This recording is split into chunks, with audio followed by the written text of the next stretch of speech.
સિંગવડના તોરણીના પ્રાથમિક આરોગ્ય કેન્દ્રને નિશાન બનાવી ચોરી કરતા ચકચાર। સિંગવડ તાલુકાના તોરણીના પ્રાથમિક આરોગ્ય કેન્દ્રને તસ્કરોએ નિશાન બનાવી ચોરી કરતા ચકચાર મચી છે। આરોગ્ય કેન્દ્રના દરવાજાનું તાળું અને બારીના કાચ તોડી તસ્કરો પ્રવેશ કર્યો હતો।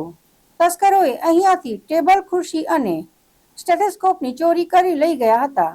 જો કોઈ મોટી માલમત્તાની ચોરી થઈ હોવાનું જાણવા મળ્યું નથી। ઘટના સંદર્ભે રણધીક પોલીસે કાયદેસરની કાર્યવાહી તસ્કરોને પકડવાના ચક્રો ગતિમાન કર્યા છે।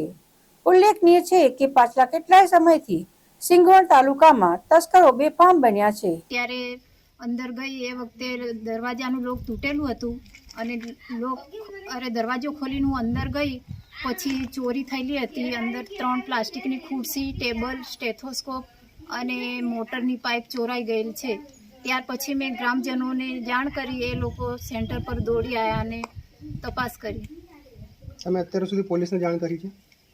હા કરી છે। તમારું નામ? મારું નામ નીનામાં હંસાબેન રમેશભાઈ।